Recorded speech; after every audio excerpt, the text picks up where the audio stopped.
So mastery, you just want to be better. Or ego, you want this status, you want this thing, you want to be the cool kid on the block.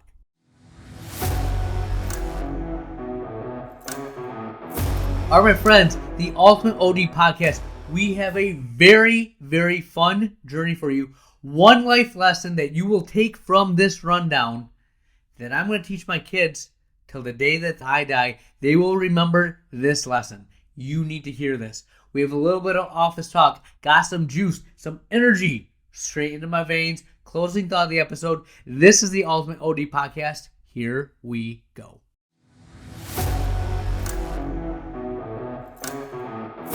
All right, friends, the Ultimate OD Podcast. Thank you for tuning in. If you're listening to this, I think when it first comes out will be Thanksgiving, so I hope you had a blessed Thanksgiving with all your family, friends, and that you are thankful for all the private practice blessings that we've been given this year. Amazing how far we've come just in 2023. Very excited for 2024. Again, we're on YouTube, we're on X, Facebook, tons of different places. Email me at drlily@theultimateod.com. I want to hear from you. I want to keep growing.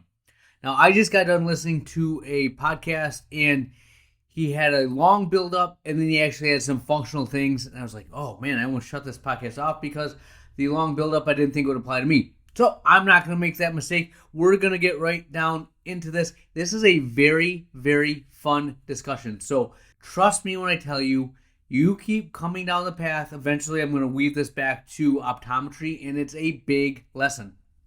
But it's going to take us a little bit of time to get there, so let's get started now. So I personally admire anyone that is successful. I love anyone that is great at what they do. I don't care if you're a plumber. I don't care if you're an actor, entrepreneur, athlete.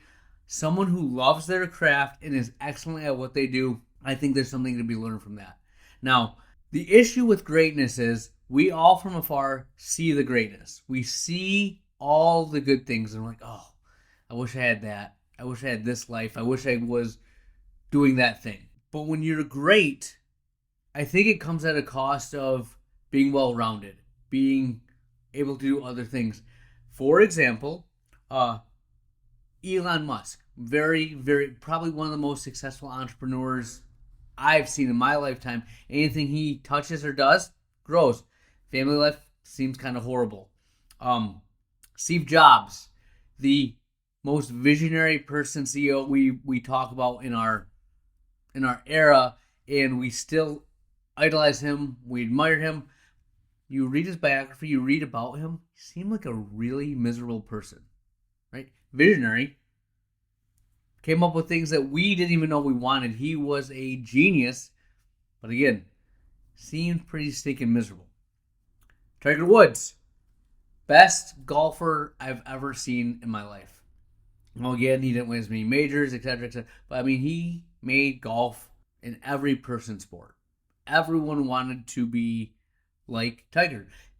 Not since Michael Jordan had I seen someone so influential, so game-changing in what they did. And it transcended sport.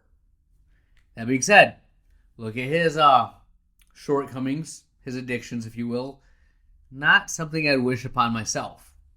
Right? We see the good, we see the bad. Naval Ravikant, if I said that right, Naval Ravikant, angel investor, smart. The Almanac of Naval, a book that he wrote. He has a podcast. He says, you take it all or you take none of it. And like I said, we always see that that shiny view, the Instagram life, the glory. We don't see the negatives. And when I listen to like Elon Musk talk about the businesses he started, and he said it's like chewing glass. It's going to suck. I'm going to do it every day. And you're just going to keep on doing it. There's no end in sight. But that's what he does. Because that's who he is. And he's extraordinary that he can do that. Now, why do we bring this up? Well, me personally, I see a lot of things that I admire. Things I want to do or wish I was there. But there's not a single person in this world that I would make a one-to-one exchange for. I'll give you my life and I'll take yours. I don't care how successful, how much they've done. Too many things I love about my life. There's a lot of little nuances that I see all the polished, shiny things, and I'd be like, yeah, I'll take that, but I won't take it all. All right? So, that being said, if you won't take it all, what can we look at these extraordinary individuals? What can we learn from them to make our lives that much better? Well, Simon Sinek made this phrase very popular, and it's a book that he wrote. It gets down to the heart of what we are talking about right now is, what is your why? Why do you do the things that you do? Let's look at Tiger Woods. Tiger Woods would spend hours at the putting green just literally putting. He would burn lines in the grass. He putted so much in a session that literally burned lines in the grass because he was just hitting the ball that much. Okay? He was the best golfer that we had seen, and he changed his golf swing. That's like you're going to change how you refract every other year. And he's doing it because he wants to be better. He thinks it can improve. Why would someone that is that good make that change when everyone around him was like, dude, you're already the best. You're already hitting it further than everyone else. Why would you change your swing? But he did it. Let's look at Nike marathoners, okay? So a few years ago, the marathon record was being broken and new records were just being set race after race after race. So Nike wanted to get on the fun, and they offered to bonus their runners if they broke the record. And you know what happened? The runners that ran for Nike that were pursuing that bonus, their times got slower, right? They didn't get better. They actually got worse when their incentive was monetary in nature, okay? Why would that be? Well, both these instances, it comes down to your why. Why are you doing what you do? And there's two categories that I think we'll put this in. And there's a pursuit of mastery. I want to be the best I possibly can. I love the art of optometry. I love the art of ocular disease.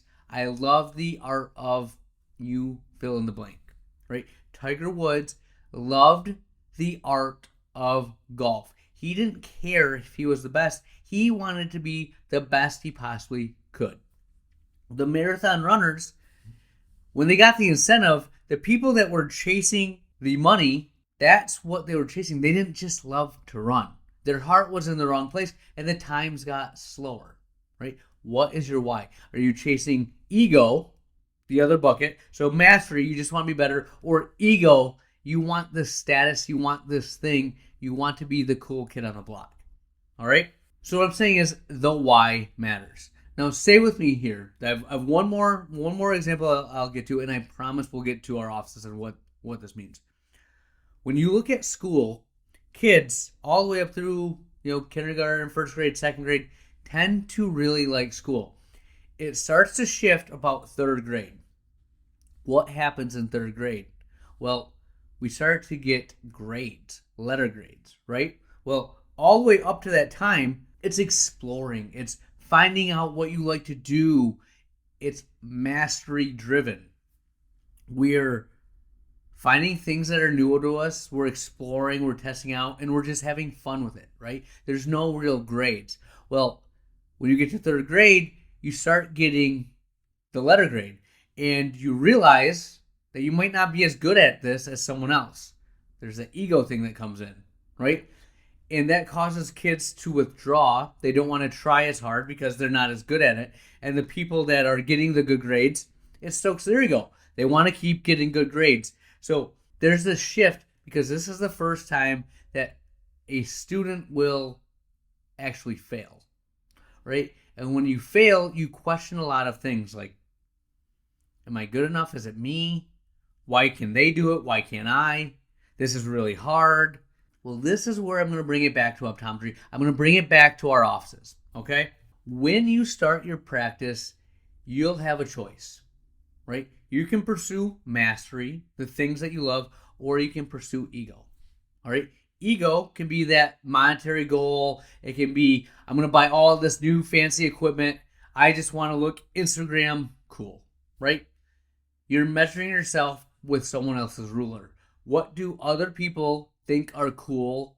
What do the influencers? Don't think that Paul Karpecki, I pick him out, but all these people that are, you see everywhere you go that are talking about all their, Demodex, they're doing this. They're doing this with Mybo. They're doing all the new interesting things. They're influencers. We see them. We want to be at their level. How much are they really practicing versus getting paid by these companies? And then two, even if they are doing this, is that what you want to do? Right? Find out what you enjoy and pursue it. I talked to a doctor today or the other day, and she had a great vision for what she wants to do. I think that's amazing. Whether or not that aligns with me does not matter. I love it when people know what they want and they're going to go after it. That is the beauty of what optometry is, and you will have that choice. You have to find out what gets your fire burning, because too many doctors get burned out because they're chasing someone else's dream. They stop pursuing what they enjoy, right? So simple as that. All right. So if you're interested in this concept of mastery, tune into the next episode, episode 177. That's next week. Yes, we're going to the future, but I'm going to be going much deeper and more in depth with the mastery concept. Today, I want to go back to this whole idea of you start your office, or the school children that realize that they're not as good at something and they fail. When you start your office, spoiler alert, you're going to suck at a lot of things. Whether it's interacting with patients, whether it's managing staff, myopia management, ocular disease, there's a lot of things that you will not be great at, right? Why? Because you're wearing so many hats, you're trying to figure it out. I cannot tell you how many times I fell flat on my face and just felt like I was awful. Like, am I cut out to do this? Is this for me? 12 years later, I have much more confidence. I share my experiences with you because I realize this is part of the process. A year to 2 years ago, if I failed, my initial response would be embarrassment. I'd be embarrassed. Like, I don't want to tell anyone I did this. It just makes you think that you're not good enough. It's that imposter syndrome, that little voice in your head saying, yeah, I know you thought you could fit scleral lenses, but that's not you, man. You're not the one for this, right? There's a million things where that's going to happen. Oh, you thought you could lead a practice? You're a great leader? Well, Sally, Sandy, and Sarah all quit in the same week. That sucks. Thought I was a great leader. I thought I was building a culture, right? These things invariably happen. It's not the failure that's going to keep you from growing. It's the response to that failure. And if your response is embarrassment, which is the majority of our responses, why we don't pursue things, why we don't go forward with starting practices, why we don't take chances, questions we don't ask, is because we are embarrassed to ask them. We're embarrassed to put it out there. I realized when I had this concept in my head, I look back at all the timeline in my life, all the things that I did not do because I was fearful of how I'd look if I failed. I would be embarrassed by it. Now, you have about 4 choices in my mind when you fail of how you respond. Embarrassment is the worst. It's the most crippling, the most debilitating. It's what's going to hold you back. It's what those entrepreneurs, those successful people do not do. They are not embarrassed to fail. Steve Jobs, Tiger Woods, Elon Musk, SpaceX keeps launching rockets and they keep crashing. He keeps doing it, right? He's not afraid of having the eyes of the world on him, criticizing him nonstop. And he just keeps going and succeeding and being successful because he doesn't respond with embarrassment. Now, you can have anger. You can have acceptance. Anger, not great either. Let's try to avoid that. Acceptance, all right, good. Hey, I failed. Is what it is. There'll be another day, right? But you know what a lot of the most successful people do when I've really looked at that, when I've heard podcasts about them, when I've read articles about them, they respond with humor. Yes, They have a humility about them, and they are lighthearted. Like, yeah, I can't believe that this is what I did. We spent X amount of money, and it's all in the water right there, right? You have to be able to laugh at yourself. I literally can look back now. Now, again, this is like 8 years later, and I literally had 3 people quit in consecutive weeks. Every Thursday, someone would send in their resignation. What the crap? But that was the life I lived. That was where I was at that time. And that was hard to deal with at the time. But now I literally laugh at it. I'll tell you, hey, you want to take advice from me? Realize this is the path I walked. I can give you a lot of perspective. I'll be a great example or a horrible warning. Either way, you're going to learn. But I can laugh at myself for that. We have a million things going on at the office right now.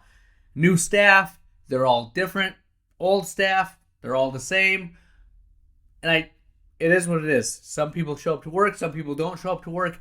I'm going to see patients. I'm going to do what I do. I'm not embarrassed to say that, I don't have that staffing thing figured out. That some of the patients I deal with throw curveballs at me. I don't expect this coming, and it's just the way it is. That's the beauty of what we do. We get the experimental private practice that we get to toy with and play with all the time, and you will get better. You will get great when you're not afraid to fail with embarrassment. Humor. Yeah, I tried this. Sucked. Right? Having the ability to have that conversation, not only will you realize that you're not alone, because you start telling people about your failures and laughing at it, they're going to start reciprocating and you'll realize you're not alone. But 2, it gives you confidence to go out there again, because the worst thing that can happen is you're going to fail and then be in the same spot, right? I'd rather go out trying and having myself be in the arena than be on the outside looking in. So many people are so afraid to be embarrassed that they don't even start. And I've accomplished so much more. You who have started practices have accomplished so much more because you took the shot. You took a chance. So, biggest thing that I'll say right there is we start off talking about greatness. We realize that those great individuals have skills and abilities that aren't multifaceted, right? They suck at other areas of life. So be happy that you don't have everything that they have, because you wouldn't trade them one for one. That being said, we can get better. And a lot of that comes down to pursuing mastery, episode 177 next week, and how you deal with failure. Do not let embarrassment cripple you. If I can get one thing across from you this past year, is take shots. Do not be embarrassed. I don't care what it is. If you have a question, if you have an email, if you're going to start a practice, if you're going to start a new specialty, take your shot. You might fail. If you're not embarrassed about it, you will overcome. That's what the greatest of greats continue to do. If you want to be at that level with your office, just keep fighting on. Don't let someone else's ruler dictate whether or not you're successful. My children are now going to grow up with this mindset that embarrassment is not the response we have when we fail. I'm going to beat that into their heads. They may not know it now, but I swear to you, when I'm going down on my deathbed, when they eulogize me, they'll say, Dad took shots, he wasn't embarrassed, and that's one thing we admire about him. That's my goal for you guys. We'll have more for you next week.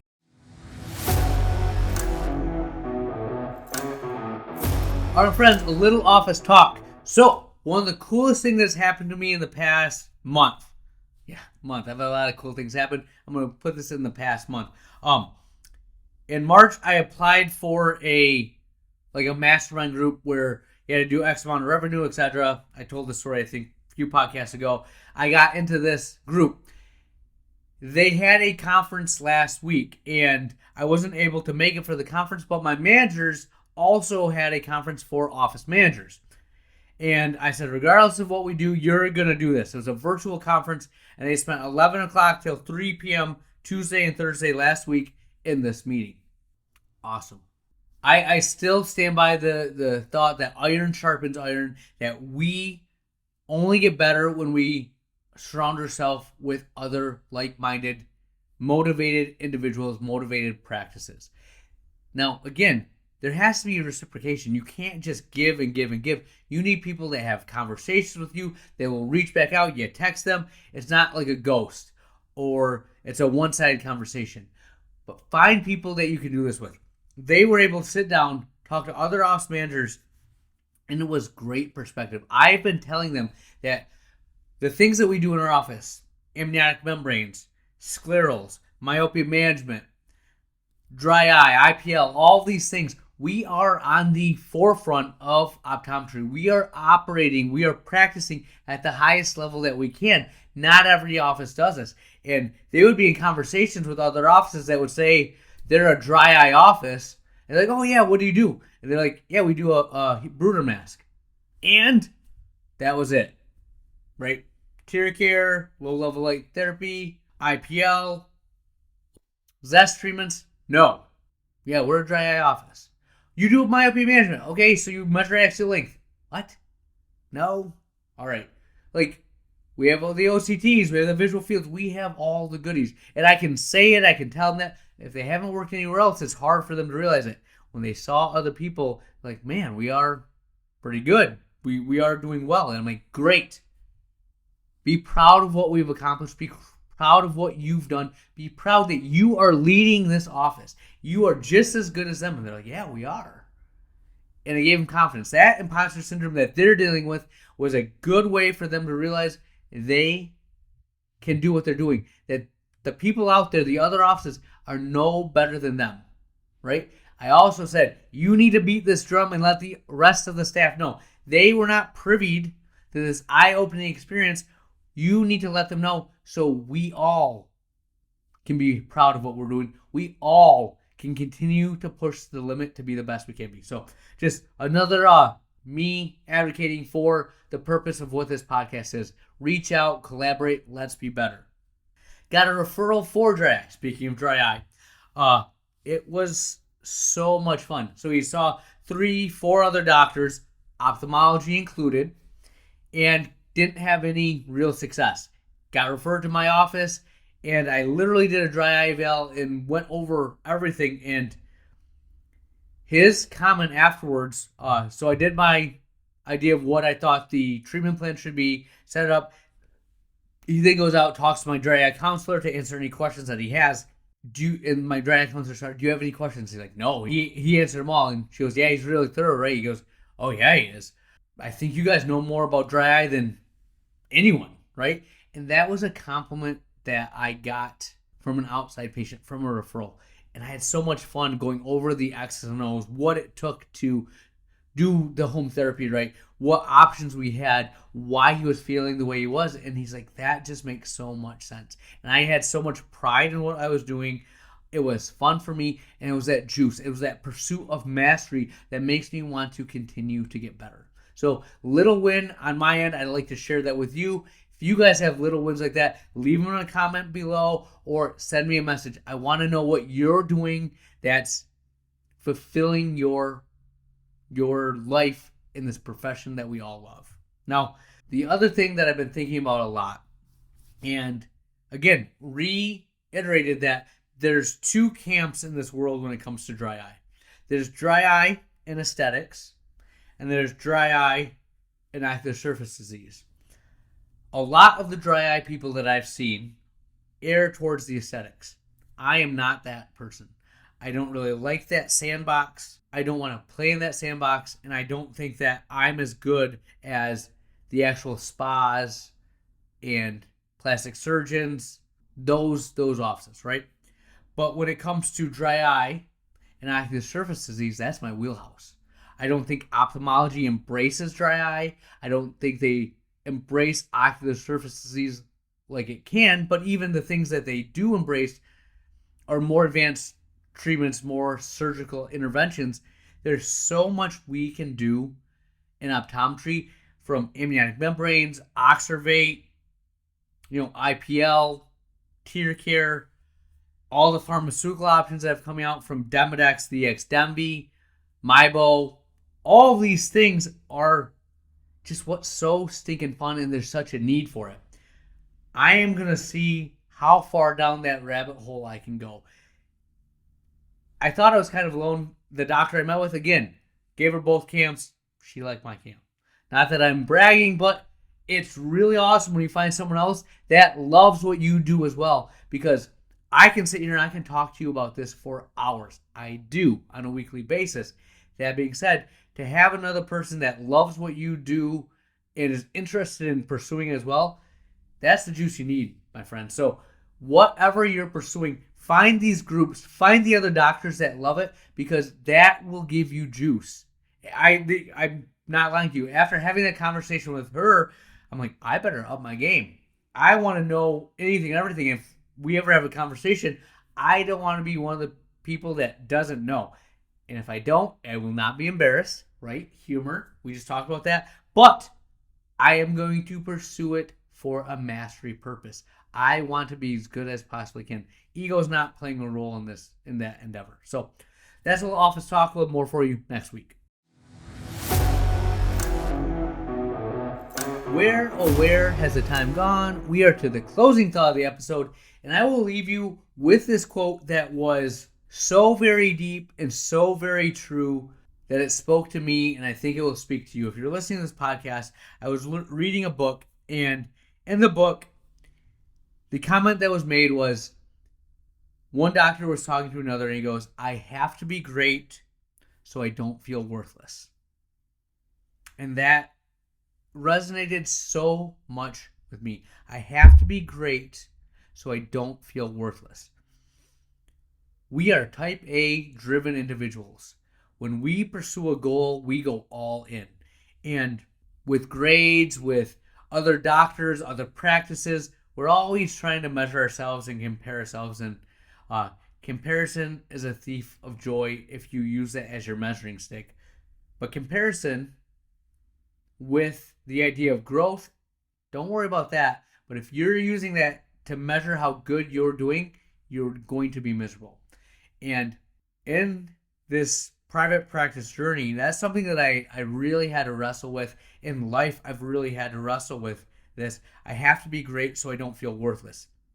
Now, as I've gotten married, had kids, and expanded my mind and grown, that's really left me, but it lingers. There'll be times when I have that little nagging voice in my ear saying that, you're not good enough. They're better than you. What are you even doing? Why are you doing this if you're not going to be the best at it, right? And I don't have an answer for you other than that is such a horrible statement. And if you heard that statement come out of your mouth, you might be like, yeah, that's just how it is. But if your best friend was in a rough time and they said, I feel like I have to be great so I don't feel worthless, what would you tell them? Take your own advice. That's what I got, Dr. Lily.